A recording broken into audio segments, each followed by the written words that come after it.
12 bad habits, kaya tayo tumataba, kaya lumalaki bilbil natin, bumibigat tayo, di ba? Lalo na pa nagkakaedad, edad 40, 50 pataas, nako, tumataba na yan, bumabagal metabolism. So ano tong 12 things na akala natin healthy o maayos pero yan na nagpapataba sa atin.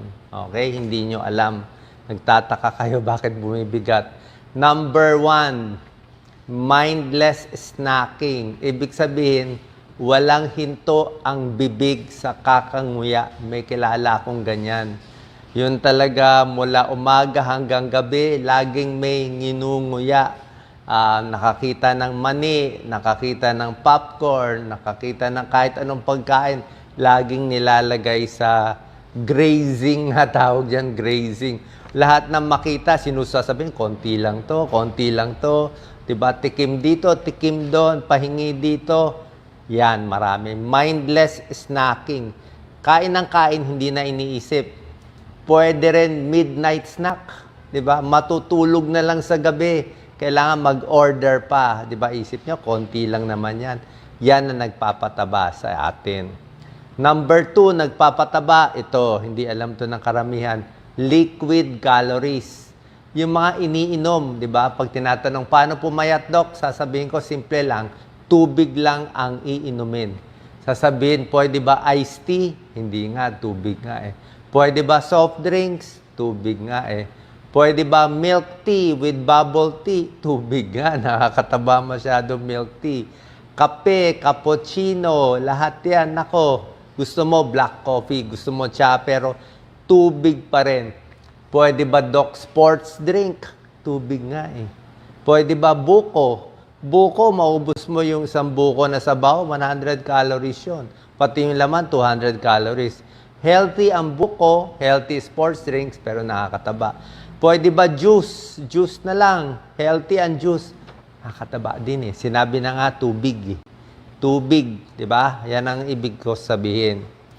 Number 3, skipping meals. Tumitigil sa pagkain. Sasabihin nila, ay, hindi ako magbe-breakfast. O sasabihin na iba, no, hindi ako magla-lunch. O, wala. Alam mo, may masamang binabalak yan. Di ba? Pag sinabing hindi siya magla-lunch, hindi siya magbe-breakfast, may masamang binabalak yan mamayang gabi. Kasi hindi ka naman maniniwala, hindi siya kumakain. Kasi tumataba naman siya. So, pag gabi na, wala na nakatingin, talagang all you can eat na yan. Diba? Tingnan nyo sa mga mall, yung mga all you can eat. Diba? Ang haba ng pila. Babayad ka, 1,000, kakainin mo na lahat. Hindi nga po pwede. So, the more you skip meals, mawawalan ka ng self-control sa pagkain. Lalo kang mapapakain. Kasi nga, kulang ka sa self-control. Okay? Inconsistent eating schedule. Misan umaga, misan tanghali. Lalo nagugulo yung katawan. Dapat regular lang, tsaka limited yung pagkain. Number 4, ito ang kasalanan ng karamihan nakikita ko. Yung plato nila, malaki. Bukod sa plato, ang gagawin nila ganito. Parang si Doc Lisa to. So, kukuha siya konting kanin o half cup ng kanin lang, konting ulam. Sabihin mo, ang konti ng kinuha. Tapos, after 15 minutes, kalahating cup na naman ng kanin, dagdag na naman. Mamaya, kukuha na naman yung pansit. Mamaya, titignan na naman yung bandihado. Pwede pa ba? So, tinatansya lang niya gaano siya kabusog. Nakalimutan na niya, naka-4 na half cup na siya. Ako, ginagawa ko, yung plato ko, nandun na lahat. Ito na yung kanin ko, ito na yung kanina, tilapia kinain ko, ito yung gulay ko, yun na yun. Wala nang dagdag-dagdag. Pag naubos mo na yun sa plato mo, gutom ka pa, kalimutan mo na. O, tumayo ka na lang, magtubig ka na lang ng 2 baso para mabusog. Kasi kumain ka na eh. So, dapat may control tayo. Hindi yung basta gutom. Kasi kung gutom, walang katapusan yan. So, large plate at huwag yung dukot ng dukot. Number 5, kaya tumataba, puyat. Yung mga night shift, yung mga puyat, yung kulang sa tulog. Paggising mo, yan. O madaling araw, gising ka pa, 12 o'clock, 1 o'clock, gugutumin ka na yan. Kasi pag puyat tayo, gagawin ng katawan natin, puyat to. So, kailangan niya ng gasolina. Kaya ang gasolina nyo, pagkain, junk food, chichirya, chocolate, di ba? Sa supermarket, ang dami natin nakikita, di ba? Puro chichirya yung mga counters natin. Siguro 3, 4 na counter, sari-saring chichirya. High salt junk food, di ba? Nakakataba. Kasi bakit? Ang junk food, nakaka-addict siya. May halong betchin konti yun. Kaya pag kinain mo, non-stop yan. Non-stop. Hindi mo kaya isang pirasong potato chips lang, uubusin mo yung buo. Kasi nga, nandun yung nakaka-addict na asin, asukal, at betchin. Number 6, laging nakaupo. Okay? Konti nga kinakain mo, hindi ka naman gumagalaw buong araw. Balance po yan Balance yan. Gaano karami pinapasok sa bibig? Ito. Gaano karami ini-exercise ng katawan? Pag ang kinain mo ganito karami, ang exercise mo ganito lang, tataba tayo. Pag kinain mo, balance lang, sinobrahan mo exercise, papayat ka. So, kailangan mo pareho. Hindi pwede yung ganito kinain, hindi rin naman gumagalaw. Sedentary lifestyle. Galaw-galaw. Number 7, ito nakakataba. Ito, takot ako dito. Yung social eating, yung tinawag ka ng kaibigan mo, yung mga best friend mo ng high school, ng college, kakain kayo sa labas, sa restaurant, delikado yan. Bakit? Magkukwentuhan kayo Siyempre, pa nagkwentuhan na, grupo-grupo na, wala na. All you can eat na yan. Alam naman, order ka ng konti. Nakakahiya, di ba? Isip mo, okay lang, nagkukwentuhan kami, kain naman ng kain. Di ba? Tingnan na lang yung picture natin nung high school, tsaka picture natin ngayon. Ano na nangyari? So, social eating, delikado. Kwentuhan at eating, makakalimutan mo yung kinakain mo. Number 8, ito. Mga iba, hindi papayag dito sa number 8. Yung mga junk food, yung matatamis, yung tsokolate, yung mga gusto nyong mga comfort food mo, wag na lang mag-stock sa bahay. Alam ko marami sa inyo hindi papayag. Gusto ko mag-stock Gusto ko mag-stock. Gusto ko punong-puno yung stock room ko. Mag-hoard ako. Gusto ko refrigerator ko punong-puno ng pagkain. Ang problema, pag pinuno mo yan, hindi mo makokontrol sarili mo. Pag meron kang chocolate dyan, hindi mo makokontrol Bakit? Oo nga, umaga na-control mo. Tanghali, nakita mo yung ref mo, na-control mo. Paano kung gumising ka na madaling araw, naalimpungatan ka, kala mo nananaginip ka, tapos pag kita mo sa ref, meron kang ice cream doon na masarap, di ba? Kakainin mo siya Isang araw, hihina ang self-control mo, mapapakain ka. Kasi nga, nasa bahay mo Pinakamaganda, walang laman. Tubig lang ang laman ng ref. Tubig at tubig, di ba? Kung gusto mo, mag-crackers ka na lang. Ako, saging lang ang baon ko dito. Ito, puro lang ako saging, tsaka tinapay, tsaka tubig. Yan, may baon ako. Pag ginutom ako sa gabi. Number 9, stress eating, emotional eating. Nagkaroon lang ng konting award, konting happiness, may nangyari, birthday, kain na. Nagkaroon ng boyfriend, happy na, kain na. Nakipag-away sa boyfriend, naghiwalay, nalungkot, kain pa rin. Di ba? Masaya ka, kakain. Malungkot ka, kakain. Lahat kakain. So, ginawa mo na lang excuse ang pagkain. Di ba? Puro kain sa labas. Yan ang problema. Number 10, ito problema. Multitasking while eating. Computer, nagse-cellphone, nag-aaral, nandito yung pagkain. Pili ka muna. Kaya nga, mindful eating. Kain muna, aral muna, nood ka muna ng TV bago kain muna. Pag pinagsabay mo yan, nalilibang ka sa 1 hour na teleserye, naubos mo na lahat. Lalo na, sino sa inyo? Comment kayo.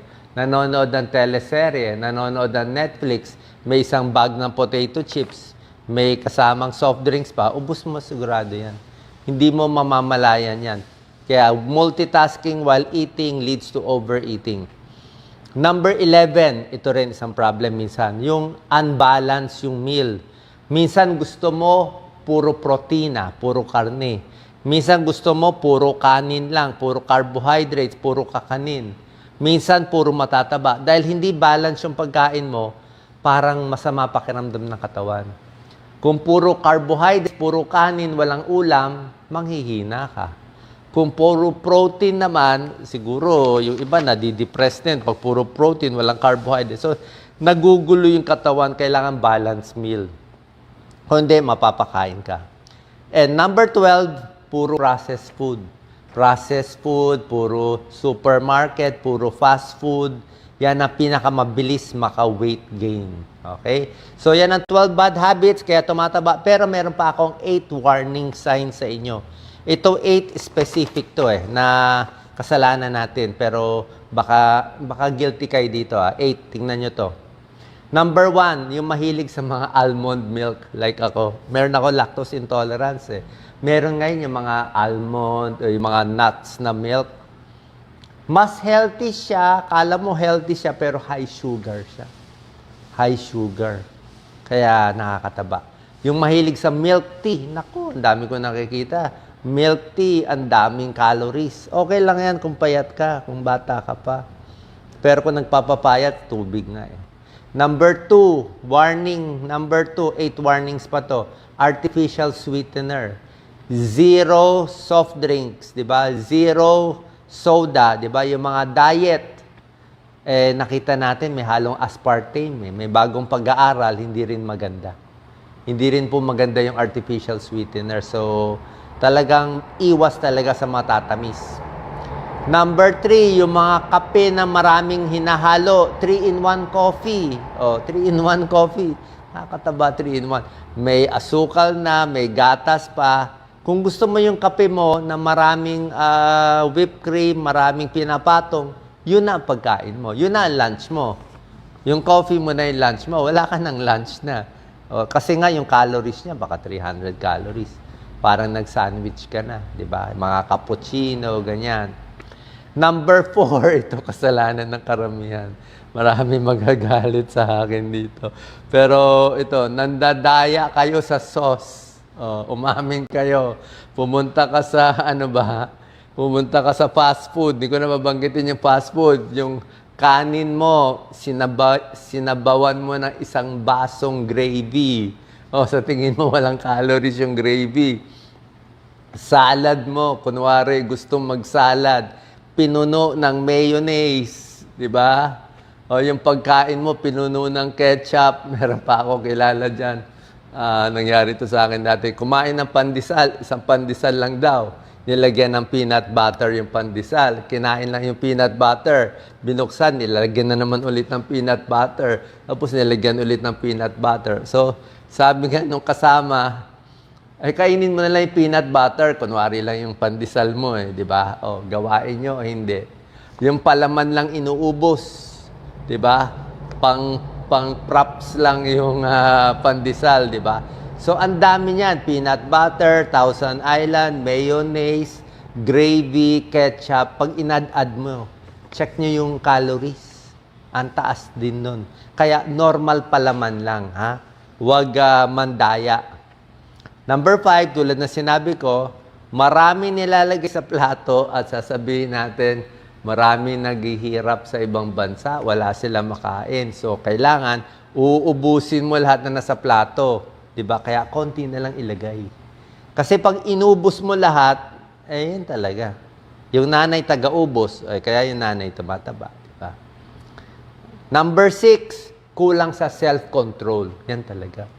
Self-control talaga to. Patigasan to Na talagang hindi kakain, ito lang. Kumain ka, gawin mo alternate, di ba? Gusto mo ice cream, gawin mo na lang saging. Di ba? Gusto mo ng croissant o matatamis, gawin mo na lang pandesal. So, self-control. Number 7, kulang sa exercise. Tulad na sinabi ko, kulang sa galaw. At yan. Meron pa to, number 7. Nagsisisi ng ibang tao o ibang party. Sasabihin, bakit tumataba? Ay, thyroid ko yan mag-iimbento ng sakit. Ay, hormones ko may problema. Wala akong kinakain. Oo, talagang kusa lang niya. Ano yan eh, naman ako. Pero pag titingnan mo siya ng CCTV, 24 hours, makikita mo, marami siyang secret na kinakain pag hindi nakatingin yung tao. Okay? And lastly, number 8, ito, ang dami may kasalanan nito. Prutas. Yan, marami ko nakita pasyente, prutas. Dok, di ako makain, wala akong kinakain. Oo, ano lang ako, isang mangga lang naman ako bawat kainan eh, di ba? So sa umaga may dagdag na isang mangga, tanghali may mangga, sa gabi may mangga. Mangga 250 siguro, 250 calories, lalo na yung very ripe. Abot ka 750 calories, nakakataba. Mangga, pakwan, prutas, all you can eat, inubos na. 'Di ba? Lansones, inubos na. So pag inubos mo 'yan, matamis talaga siya. So, limited lang. Okay? Sana nakatulong tong video natin. Marami tayong nasagasaan, pero guilty tayo dito. Eh. So, yan ang mga kasalanan natin, kaya tayo tumataba. Pero syempre, kung may kung duda kayo na may thyroid kayo o may hormonal imbalance, pa-check tayo sa doktor. Diba? Pero kung wala naman makikita, wala ka namang hypothyroidism, wala namang dahilan, dahil yan po sa kinakain natin. God bless.